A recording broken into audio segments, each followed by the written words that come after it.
And pretty early in the morning. You see we've got a bit of ash on the boat. They do a lot of burning off here. So the last few days we've been getting a lot of ash. You see on our port side there, that's 2 LG 313 watt solar panels. So 626 watts of solar on the port side. And then the same on starboard. That's giving us over 1200 watts of solar, those 4 panels. We've been running off solar. We've got shore power here, but we've turned it off in the last 3 days. We've run off solar. And the batteries at night are only coming down to, around about 93%, you can see on the Victron. And the PV, the solar's already putting in 25 watts. We can go back to the menu and we can see here we're using 2.4. Then each side of the boat is putting in 13 watts. So around about half an amp each. There you go. PV yield 0.4, 0.5 amp.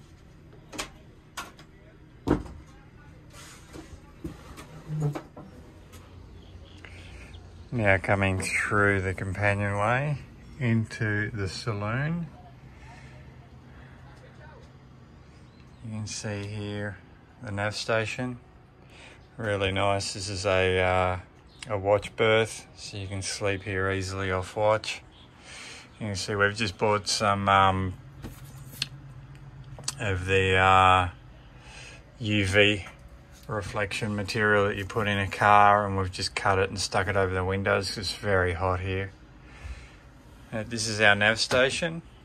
Under here you've got plenty of room to store everything. We've got the Victron here monitoring our power. This is a Bluetooth receiver transmitter, and that's for the wind instrument up the mast. GPS, which goes into the NMEA 2000 and gives the boat the position over the network. B&G, and our VHF behind here is the AIS transceiver and receiver. And then we've got the iPad as our chart plotter there. A couple of USBs for 12 volt power, charging your phones. And the galley on the right, we've got a little stove, but as you walk in, we've got this cupboard here, which will be our wet weather gear, our dry locker. We store the vacuum in there, little 2-burner gas stove. Plenty of stowage, plenty. We've got a saltwater foot pump. And then we've got a fresh water on the left. Lots of storage. Places to stow everything. We've got some freshly made kombucha from Clo. And then in the end here we have a massive refrigerator. And then over on the port side, or on the left side, we've got a really nice L-shaped settee, which again is probably about 7-8 feet long, and plenty of room to sleep. We'll eventually put a drop-down table here so that can become a berth, and we'll also eventually cut out this bulkhead so that that window can remove, so that we can get more airflow through the interior. And also those will be opening hatches that open up so that we can get airflow through the whole boat. And this is how she is at the moment, and she's awesome. Fantastic layout. We come through the main bulkhead here, which is the mast bulkhead. And then we've got a double cabin with a single to port and a single to starboard. And these are really, really big berths. Not sure that the camera shows it, but there's plenty of space there. We can lie here together quite easily. And just for the moment, we've put a shower curtain across here so we have some privacy. We've got some friends arriving today, and they're going to sail down to Panama with us. We come through, we put a little bath mat in here, put some non-skid under that. It doesn't slide around. Then we've got the sink over to port, and a little bench over to starboard, and again, plenty of stowage, plenty of places to store your stuff. Shower curtain here, and then the Levac toilet forward. Really nice airy head and shower.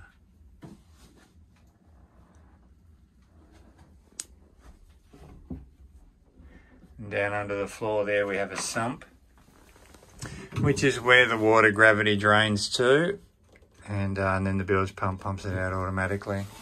But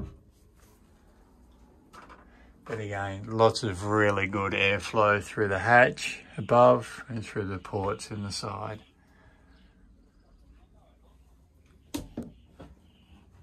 Alright, we've just come down the steps into the aft cabin.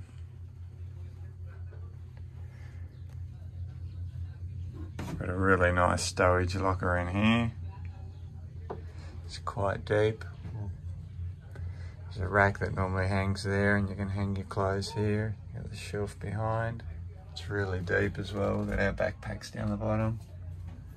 And we've got this huge desk, drawers, shoe locker down the bottom. And you've got access to the bilge under the floor. And this is like a forward V berth, but it's an aft V, and then they've filled it in. So you've got access as well under the bed. But filling it in makes it bigger than a king. That's 2 meters. It probably doesn't look it on the wide angle, but that's 2 meters by 2 meters. A huge bed, fantastic. Great ventilation through the hatches at the back there. And also the hatch above, we've just got it taped up with some car window UV protection on it, which just keeps the heat out.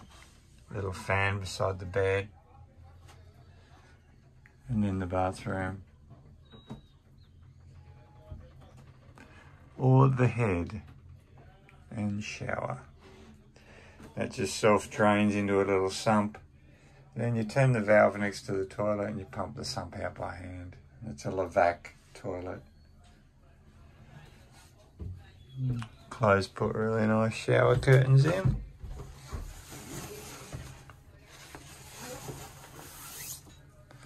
We've got a little mirror there as well, and the door shuts. Little fan in the bathroom too. Back out, direct access to the cockpit.